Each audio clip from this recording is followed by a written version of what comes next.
Okay, everyone, we're going to go ahead and get started. It's just after 10 a.m. I hope you all can hear me okay. We are here, and thank you so much for joining us for our monthly webinar series. Our February topic is earning college credit in high school, dual credit and dual enrollment programs that we have here in Texas. Today we have quite a few guest speakers to discuss dual credit programs. We also have Kyle Seitz to review OnRamps dual enrollment out of the University of Texas at Austin. We're going to review an early college high school from Austin ISD, and also see how other districts from our Leader Fellows work to provide opportunities for high school students to enroll in college coursework. Today we have over 50 people registered for our webinar. Not everyone attends live, but for all of our attendees, if this is the first time you're attending a webinar, you'll receive a follow-up email with highlights from our webinar and also a link to access the recording. We'll also post all of our webinar content on our website, texasoncourse.org. So feel free to share the webinar and additional resources with your colleagues that will find the information helpful when working with students and families on college and career planning. So just real briefly, if you can see my slides, you can access Zoom, you can test your audio, but if you hear me, your audio should be working just fine. Attendees for the webinar are muted, but guest speakers can mute and unmute themselves whenever you're ready to talk. And this is a way, we do have a slide and we'll have time for question and answer at the end. But if you'd like to put something in the question box or the chat box as we go through the webinar, we'll make sure to cover it. And that's what that looks like right there for your question and answer. And then in the top right corner, you can change your screen size. So most of the educators that join Texas OnCourse webinars are familiar with Texas OnCourse, but if you're new to our resources, we'll just tell you a little bit about who we are and what we do. Texas OnCourse is a state-funded initiative designed to improve college and career advising and readiness across the state. We provide free professional development and college and career curriculum for middle school grades. So today, Texas OnCourse has over 13,835 educators that are using and doing professional development within our academy on a variety of different topics. We've also been adding learning modules as we build the academy. We are in 3,450 schools across the state of Texas, and those are represented in 965 districts. So we're seeing a lot of growth across the state. And have received great feedback from counselors, advisors, and also teachers and administrators about their use of OnCourse.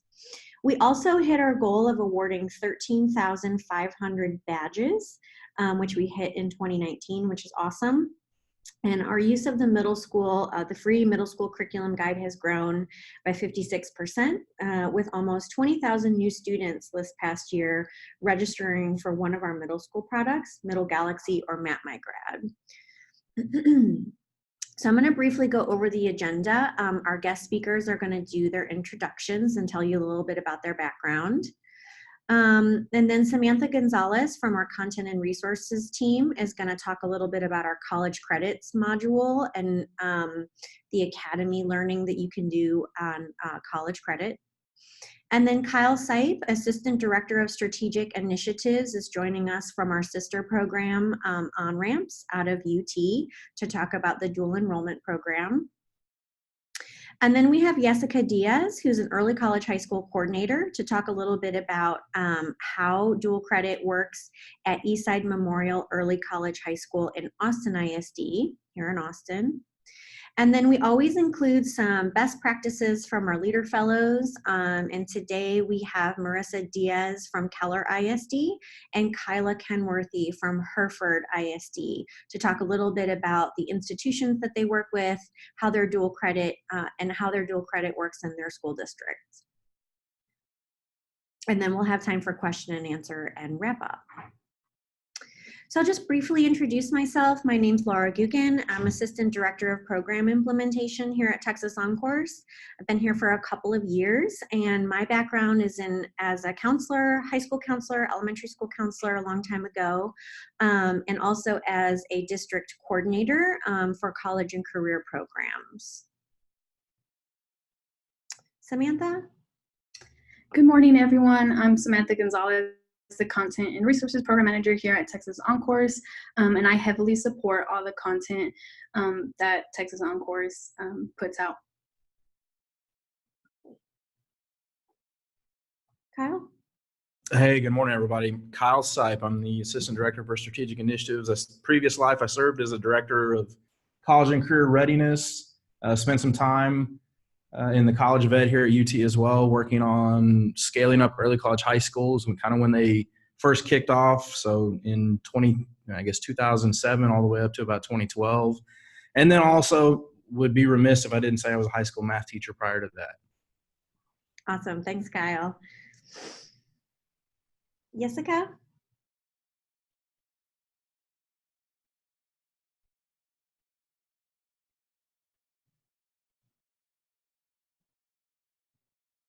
Jessica, are you able to introduce yourself? You want to check your audio really quickly?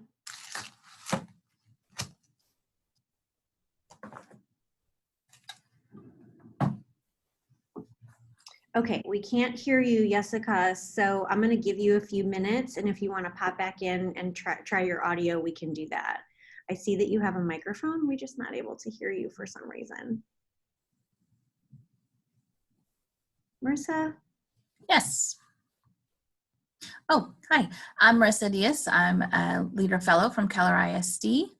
I taught English prior to becoming a school counselor. Now I'm a high school counselor.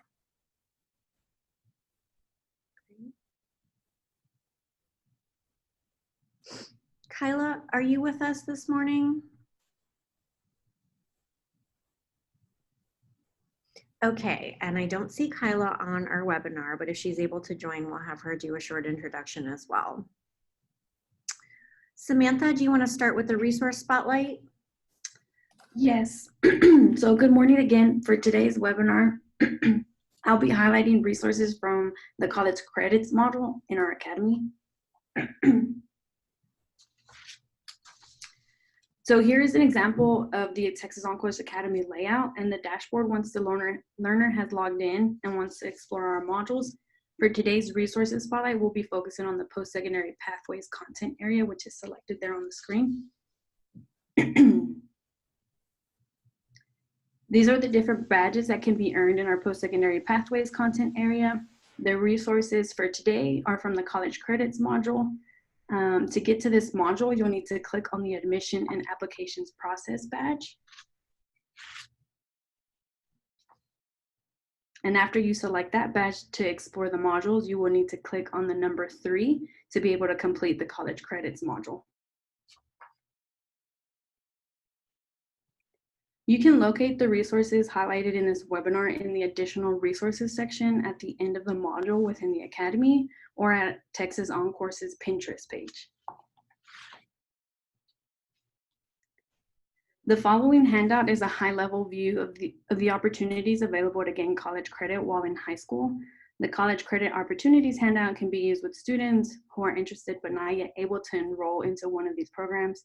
Keep in mind when sharing this resource with students or other colleagues that the Advanced Technical Credit Program is being phased out and is not an opportunity for this academic year and beyond, but students who had the opportunity to take one of those courses in the previous academic year can still submit their request for credit at the institution they wish to earn credit from until 2023.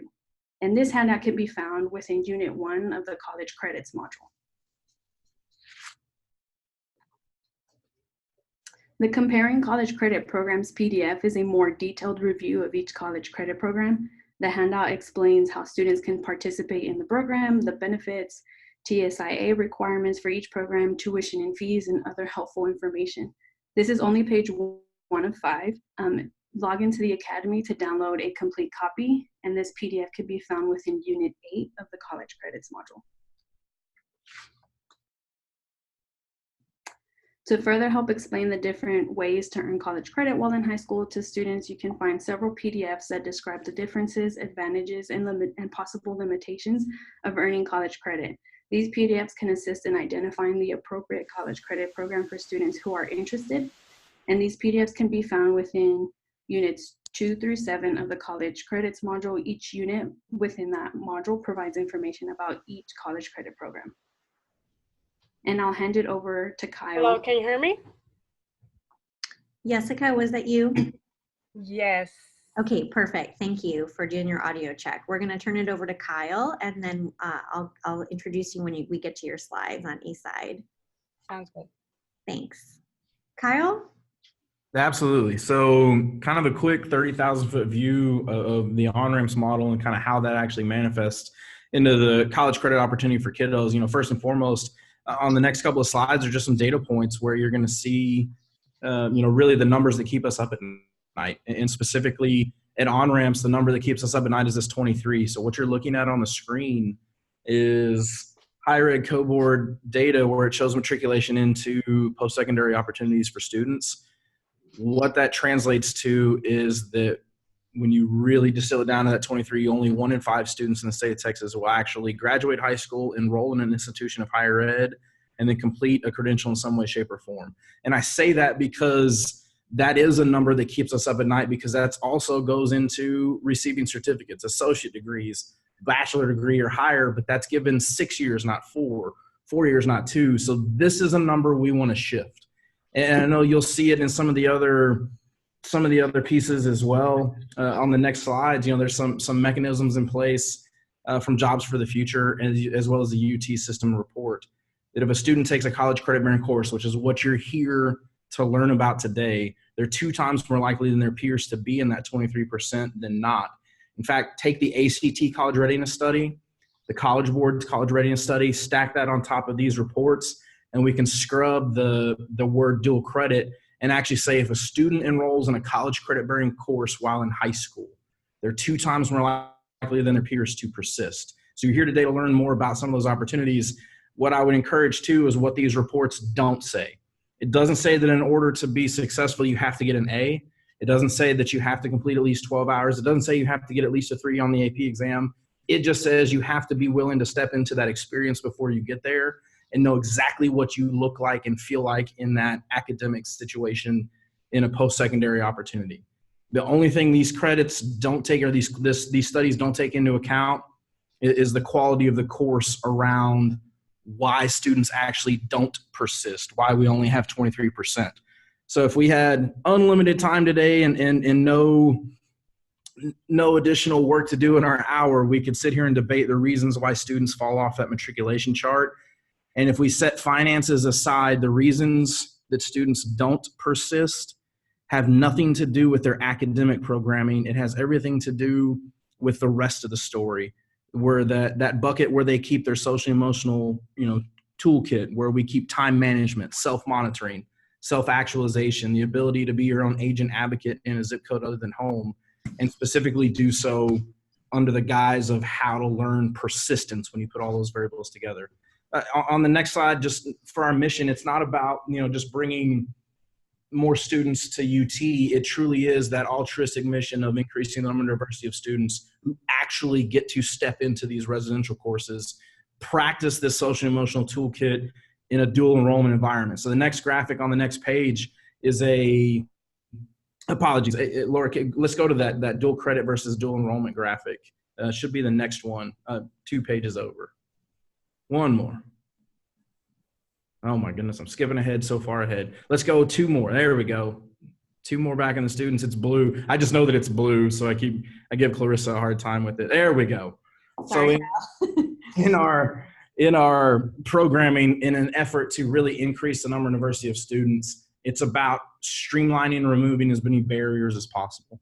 The graphic that you see on the top of the screen is just the model of dual credit. There's 174,000 students in the state of Texas doing dual credit this year, which is more than enough to say there's an adequate support feature for dual credit. Dual credit is a fantastic model that will continue to serve a lot of students. Just know that it requires that adjunct professor or credentialed faculty in some way, shape, or form, and then that grade on dual credit goes to both the high school and the college transcript. And I know you're going to talk from some of our other panelists here in a little bit to know, the Apply Texas or the Active Apply, the TSI, et cetera, in an effort to really match up and relieve some of those barriers. In dual enrollment, we're actually 2 instructors of record. There's a high school instructor of record in that top row of the blue graphic who issues all the grades affiliated and associated with that high school grade to the high school transcript.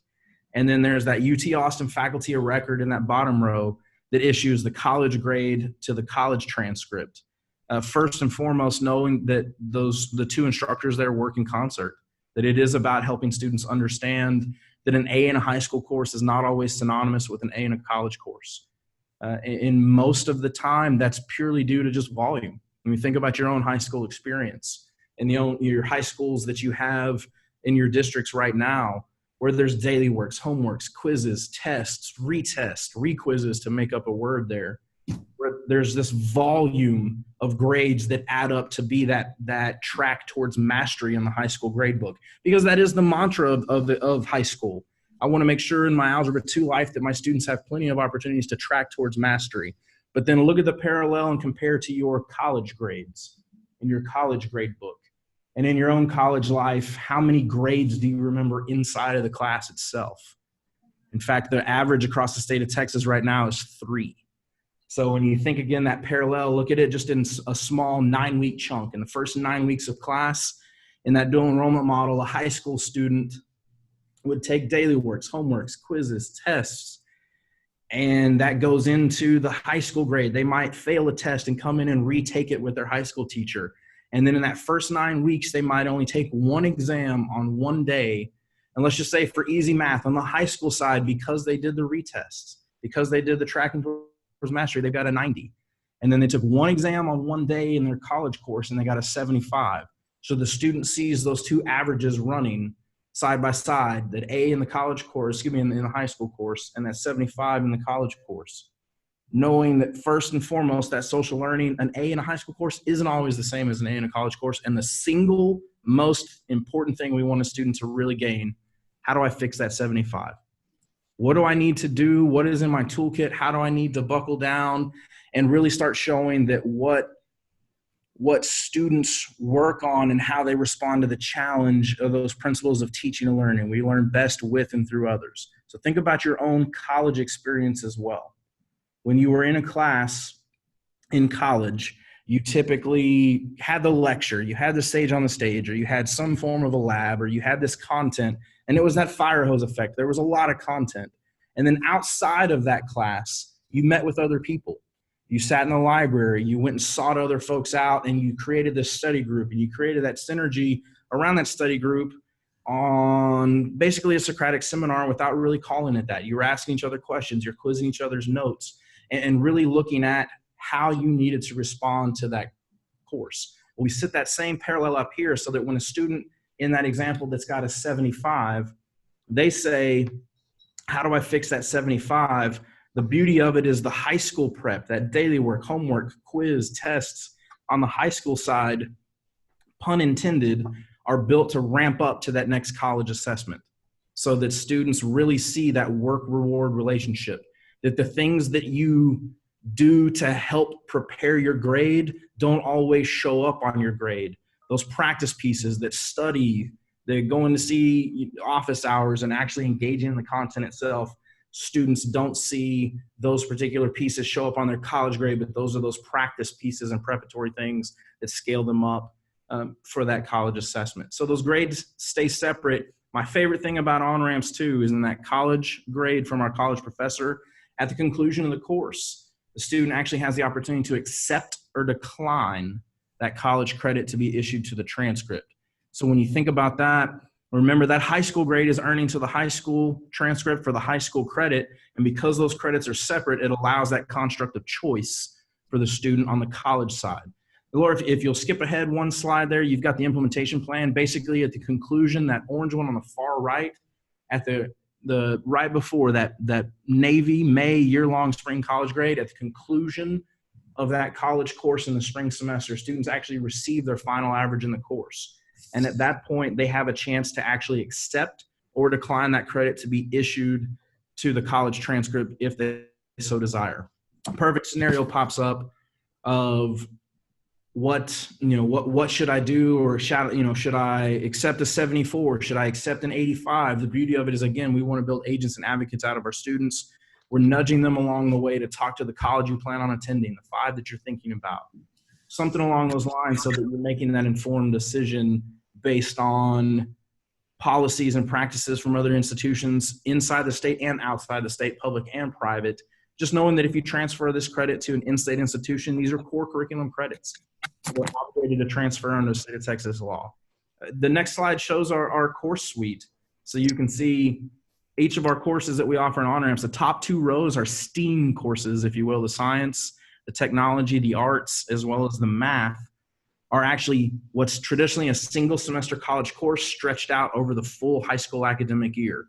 So there's 2 semesters of geoscience, 2 semesters of physics, 2 semesters of physics 2, 2 of chemistry 1, 2 of chemistry 2, 2 of pre-cal. Again, pun intended, so students have a chance to ramp up into that content, because one of those other principles of teaching and learning is that learning takes time. So in those STEM environments, those STEAM environments, we want to have students have that dual enrollment practice scenario and then shepherding with their high school instructor to also have a chance to engage in that content over the full high school academic year.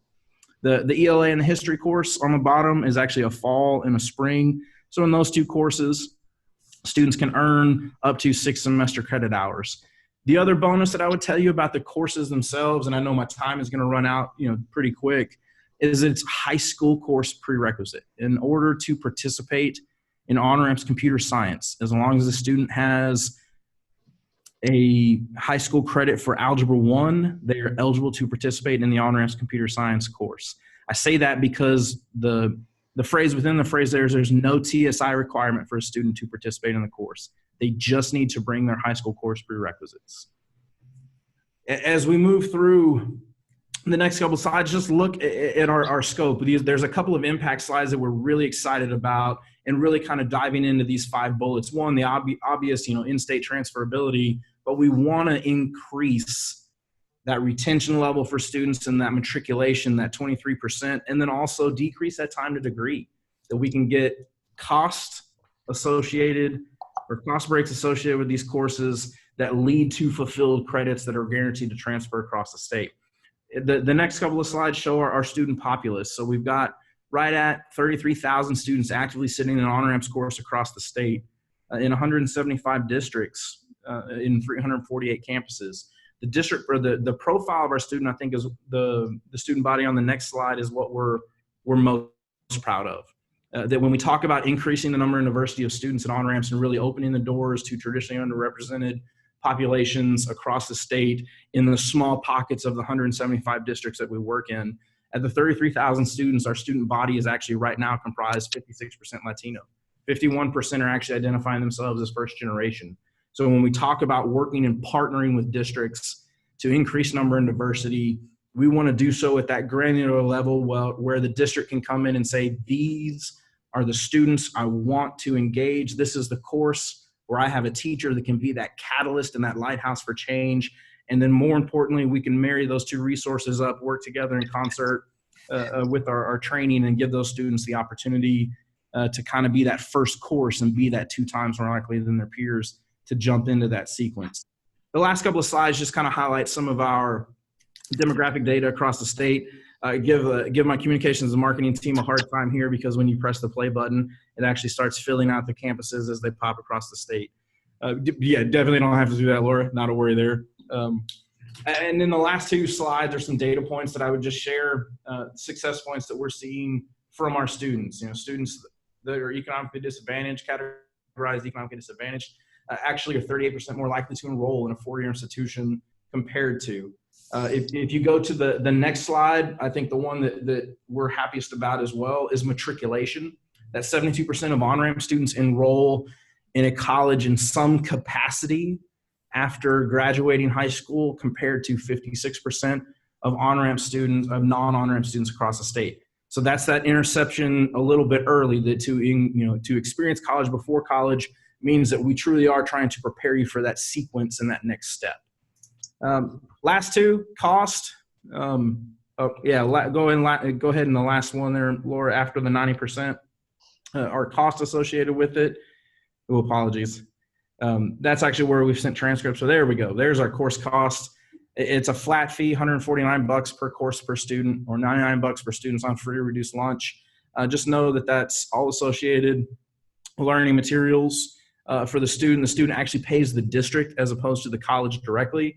So if a student, wanted to pace it out over time and pay, $7 a month over the course of the academic year, that's absolutely fine, because we want students to be able to do so in the format and formula that they're already used to working with their district on.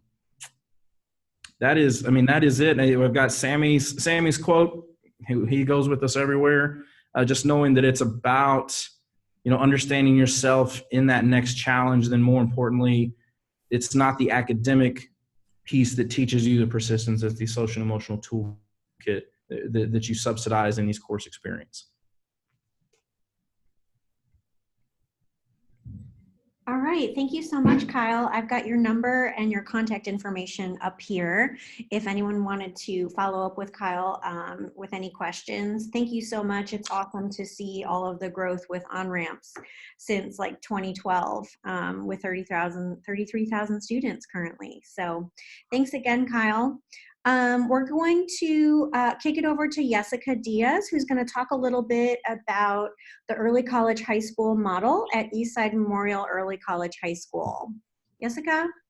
Good morning, everyone. Can you hear me? Yes, I can. Okay, great. Just, I'm sorry, it took me a while to get this microphone going on. But good morning. I am here with Early College High School. My name is Jessica Diaz. Again, I've been a counselor for about 13 years now. I started as a transitional counselor for Garner Betts and then moved into Eastside Memorial back into 2008. I was doing college and career for about 9 years before I took this early college high school coordinator job, and I'm loving it just as much. Just like I was talking about the great opportunities of dual enrollment and dual credit and the great OnRamps, here at Eastside now we have early college high school, in which students can potentially receive the associate's degree, 60 credit hours by the time they graduate high school. So not only are they getting that diploma, but they're also getting the college degree. Tuition, textbooks, transportation is provided for all students. And these all students in early college high school become part of the AVID family. That is just to, like I was saying, some of the barriers that they may be facing at home and the social and emotional piece of it, absolutely, because of those rigorous courses that they're taking. We have partnered all of our students with AVID, and we are providing that additional tutoring, that support. The counselors come in there, our tutors come in there and try to make sure that everyone's on task and trying to get everyone with a good start always in the beginning, and make sure we're doing early warnings and checks as we go through the semester to, make sure that we're not getting anyone off the charts and getting bad grades or whatnot. This is, Kyle did talk a little bit about the TSI requirement. Our students do have to pass the TSI in order to start the first college class. We do offer the freshman class here on campus. The professor does come in here and teaches effective learning strategies, and that is their very first class that they take. At the sophomore level, our students are actually half-time at Eastside on A days and half-time at ACC. They are already on the campus taking these classes with other early college high school students and traditional students. And then we progress as the junior year goes on. They start taking 3 classes, and at the senior level, they are actually taking 4 classes here on campus and 4 classes at ACC. And just to give you an idea, we are on block schedule. So our seniors in early college high school actually are full college students on Tuesdays and Thursdays. They do not report to our campus. They are solely at Austin Community College. Let me see, we are such a small campus that some of the things that I've heard with this great getting college classes and credit, we're so small that we actually don't offer as much AP OnRamps or anything else. we feel like a lot of our students are not just joining the program, and it's just making enough classes for our master schedule to fill up what we have with early college high school. There are some graduation requirements going around, as you guys, if you're familiar with it. Because it is the co-enrollment, our students are actually hitting a lot of the graduation requirements at the junior level, with the exception of maybe some English and a science class here and there. A lot of them just start taking these accelerated courses in middle school. So I do have a couple of seniors right now that are, with 4 off periods. They've actually gotten everything. They're accelerating, and in early college high school, we feel like a lot of this stories with our students getting off grades is going to move on that way. What else? Does anyone have questions? This is just kind of like what's going around on the slide. It's just high school credits. What we talk about to our student is just making sure at the high school, they have to kind of piggy bank their high school credits along with the credits that they're earning. And then on the next slide, I think there's also stars. So we just try to teach them, not only are you doing this early college high school credit and getting the associate's degree, but everything else in high school applies, making sure that they're getting all their credits, that they're attending class, and then making sure that they pass all their STAR tests. And here's just a few tips, or actually points on the early college high school program. We are small, like I said, so it's very personalized instruction. That means that I am the coordinator of the program, so I'm often talking to professors about how students are doing in the classes. Some of them are really good at actually telling me who's missing, who's been absent a lot, so then I can make parent phone calls. I can get our administrators on board and making sure that we are providing what we need for our students and making sure that they are attending classes and they are successful. Just like anything else, we are encouraging our students a lot more to participate. They actually get to participate in everything over at our campus and at the ACC. And to alleviate some of those barriers, I try to consult with them and telling them that a few activities happening on the ACC campus that our students can actually join. And not too long ago, we did a bowling night with ACC students, just so they can start not only feeling part of the East Side, but they are actually already part of a community college and getting to know other students there as well.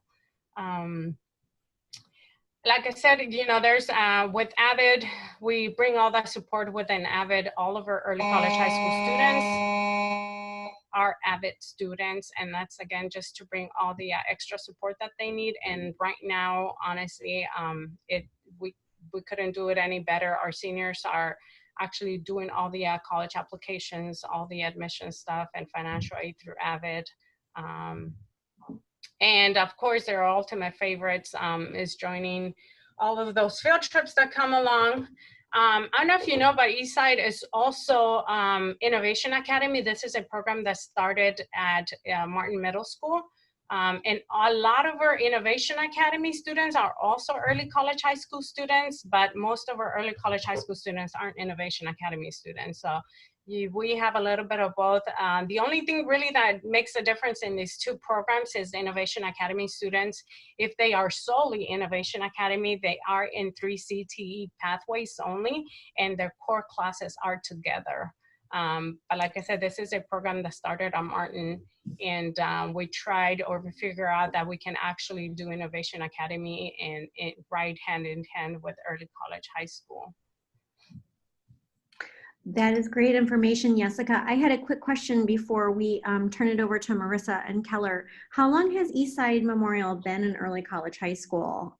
We are on to our 4th year and 3rd year, really. The first one was just planning. So this is actually the first year that we have seniors in the program, and the first year in which we now have freshmen, sophomores, juniors, and seniors. Our first class just started with the freshman cohort this spring, and we have 23 students enrolled. We have 12 seniors in the early college high school program, and about half of those are on track to getting an associate's degree by May. You know, cross our fingers, they pass everything. But, you know, Laura, one important thing that Kyle touched on is the, a lot of our students here at Eastside are first generation. We are 100% learn free and reduced lunch here on campus.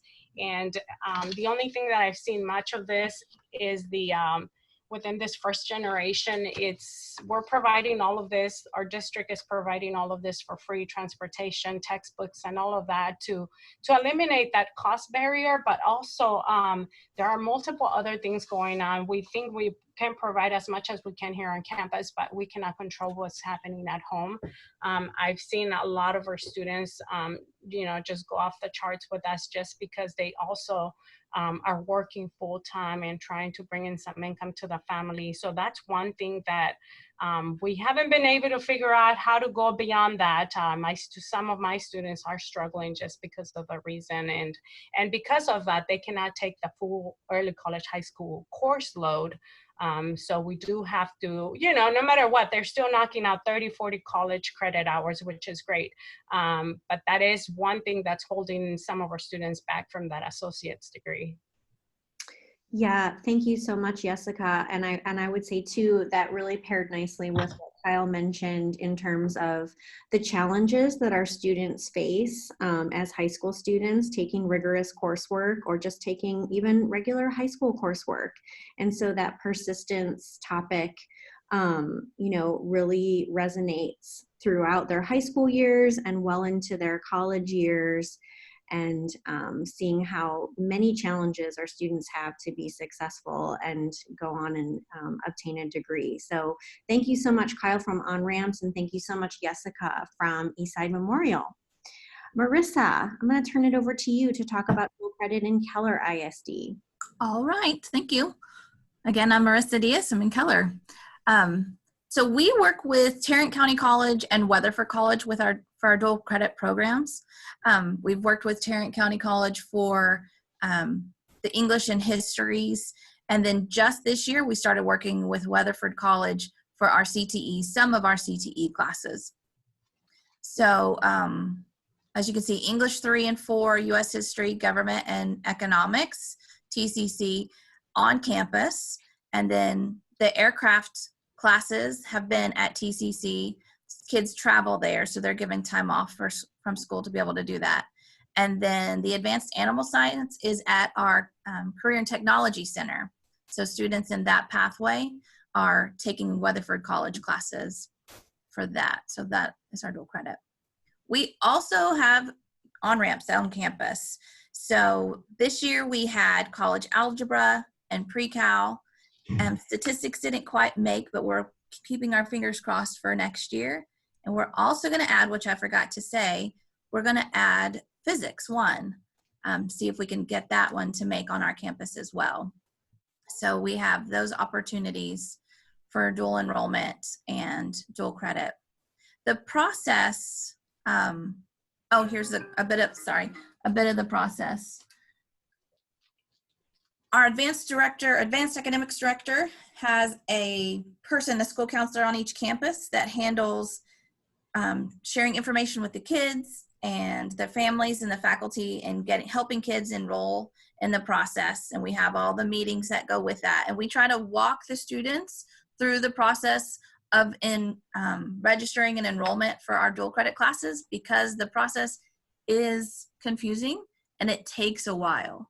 So that's one thing that I love about OnRamps, is that you schedule for the class in the high school and the rest just kind of is easy for them. They just show up pretty much. Dual credit for us is not quite the same. We also, of course, grades are awarded. Professors send the grades to the counselor, and the counselor sends them on to the registrar. So there's another step process in between there too. So next slide. So for dual credit, students register for the courses during the registration process, which is what we're doing now on our campuses. Once they've done that, they must apply to the different colleges using the online application. And then we do try to help students walk through this process, and we offer the TSIA on campus. So we try to, again, walk kids through that, but they must do much of it on their own. We can just give them the steps, but then they must complete the rest of it. Right now, we offered one option for the TSIA earlier this semester or last semester. Now they must go to the campuses to take those exams. We've run out of time. And it seems like the dating violence video or lessons course that they call it, online readiness, those two things seem to catch kids up so easily because it must be on the system, the TCC system. And then of course, payment is always, it's a shock to have to pay for high school classes. We don't pay for dual credit classes here. And so that's a little bit difficult for our students. But like I said, the dual enrollment through OnRamps, they register for the course, they show up for the course, and then they're told to pay through the Keller ISD web store, and the price will be set for sure later. I don't have the exact amount in the moment. Whether or not we're going to offer a discount or not, that's still kind of up in the air. Students did not have to pay for OnRamps with us this year or last year. So next year, that will be a new experience for them as well. And our dual enrollment is growing every year. Prior to this year, or coming into next year, I guess, for our current kids that will be juniors next year, they will now be given a GPA bump for taking dual credit classes. Prior to that, we did not. It was equal to on-level classes. And in a district our size, and our school this size, AP was king, and you got 10 points bump. And now dual credit will get 5. So that's good. That's helping us grow our dual credit program. OnRamps will also get the 0.5 bump. But it is growing, so that's good. And in the future, we will have an early college high school. We're in the planning stages of that right now. So that's really exciting. I can't even mention anything because they haven't gotten through any of the official stages of it yet, but I'm excited for that in the future. Any questions? I mean, I kind of ran through that. No, thank you so much, Marissa. I hope the process of planning for an early college high school goes smoothly in your district. Yeah, I'm really excited. All right, we're gonna hear from another leader fellow, Kyla Kenworthy, to talk a little bit about what they're doing in Hereford ISD with Amarillo Community College. Hi guys. Again, I'm Kyla Kenworthy. I'm at Hereford High School, which is up by Amarillo. One of the things that I wanted to touch on, I think our processes for dual credit is very similar. So I wanted to touch a little bit on some data. So one of the things that we have to concern ourselves with are the end of course assessments and whether that exempts students from to be able to take the dual credit. We also kind of use that measure for our dual enrollment course. We use the OnRamps for physics and English 4 at this moment. I apologize. We've had a kind of a student emergency, so I'm a little scrambled. For our TSI assessment, we go through our district testing coordinator. Right now, we offer it about once a month on our campus. If they don't make that time, they're free to go to Amarillo College campus and take it there. And it costs more for them to take it on the college campus. We can also use SAT or ACT scores to exempt our students from having to take that TSI exam in order to take dual enrollment or dual credit courses.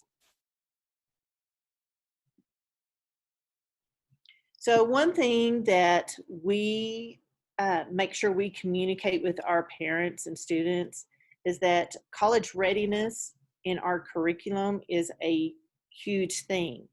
And our legislator have developed those college readiness standards into our TEKS. You know, we have college readiness TEKS down to kindergarten, and it is up to us to be sure that we're communicating those things throughout our school system. So college readiness standards happen in math, English, science, social studies, and some of our cross-disciplinary skills. Here's some of the data that we share with our parents. All of this information came from ACT college readiness benchmarks.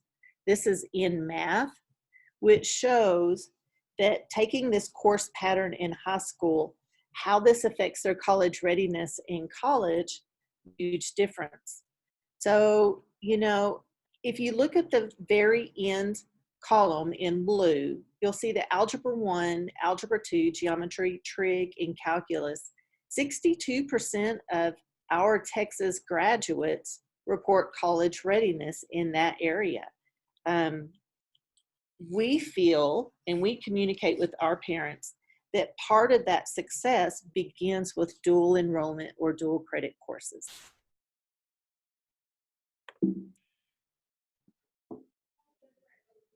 As you can see here, I mean, this is graduation rates for 2007, but these statistics haven't changed that much over the years.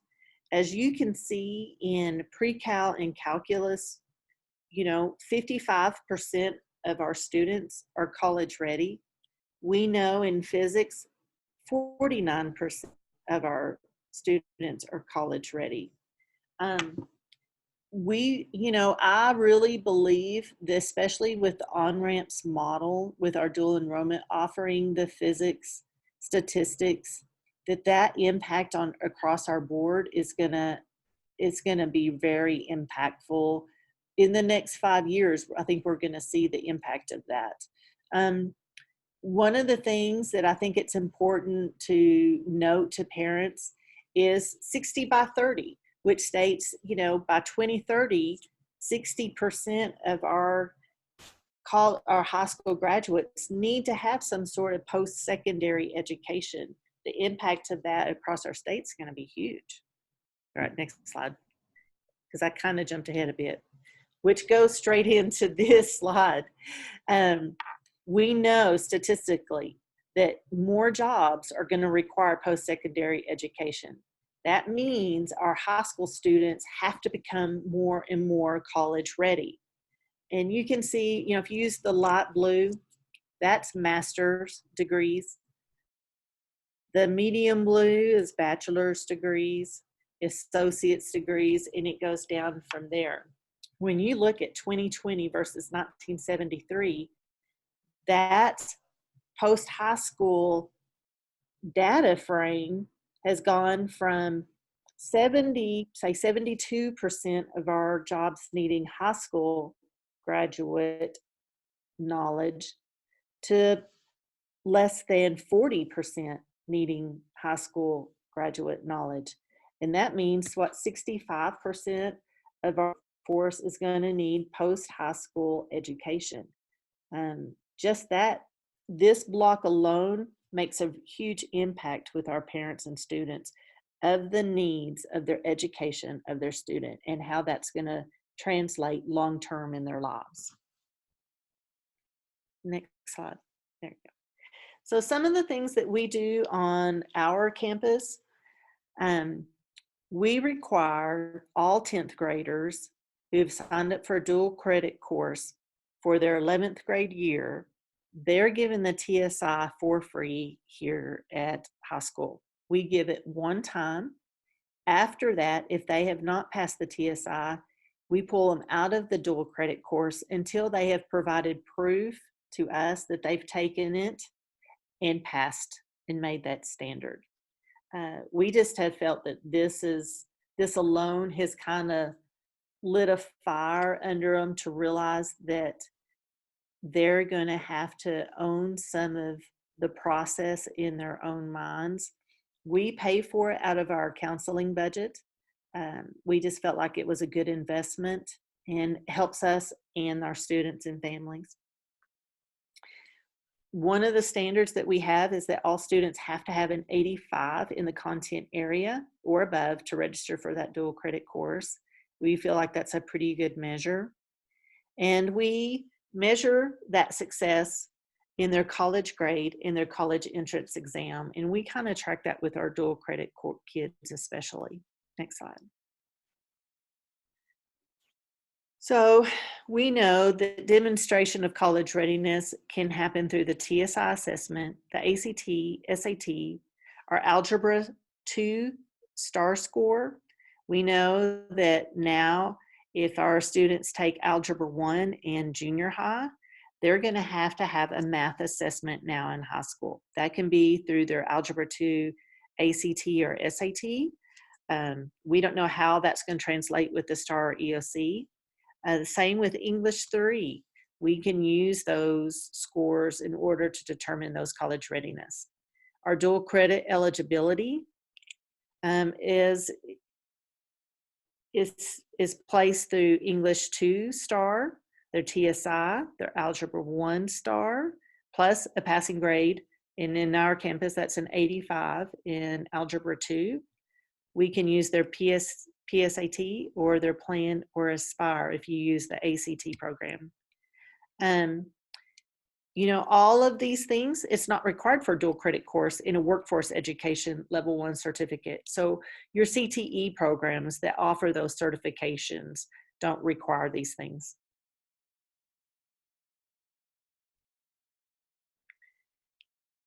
This is a tracking that's happened from ACT. We kind of use this.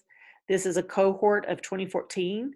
So this shows the completion rates for dual credit versus their 4-year completion rate of college versus their 5-year graduation rate. So you can see the dual credit cohort versus just a standard statewide cohort. So in other words, so for a 4-year graduation rate, for dual credit, 39% of students graduated in 4 years versus 31% of a standard cohort of this across the state.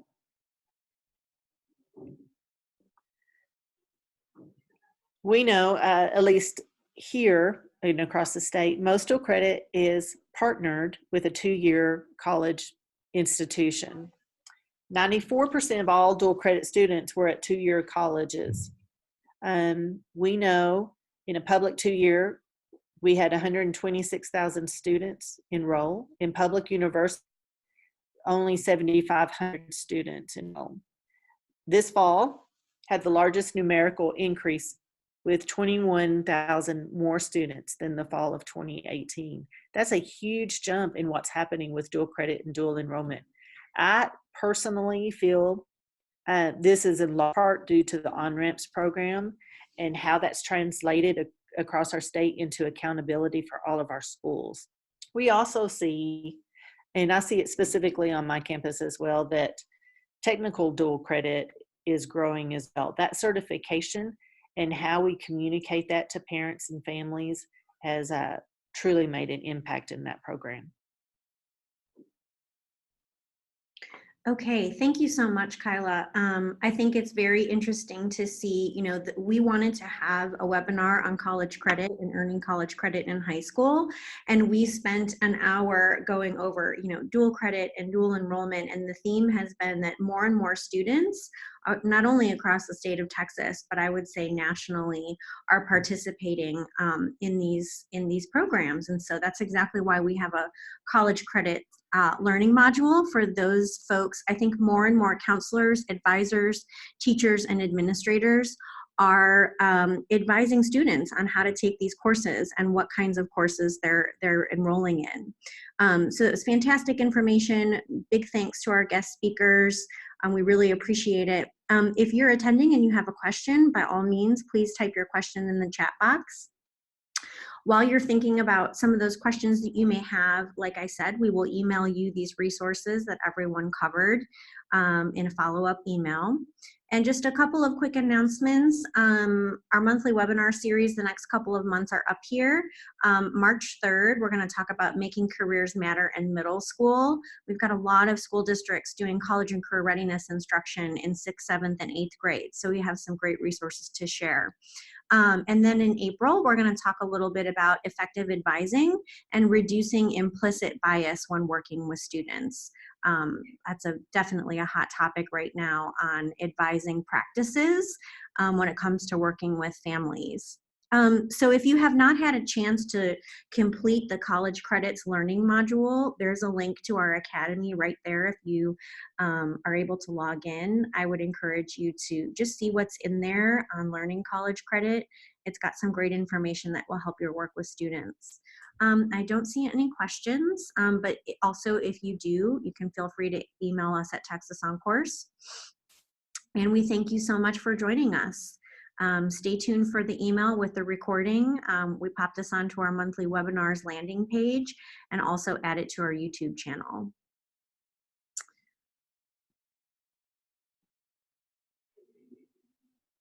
All right, no questions. Thank you all so much and have a wonderful rest of your day. Thank you. Bye-bye.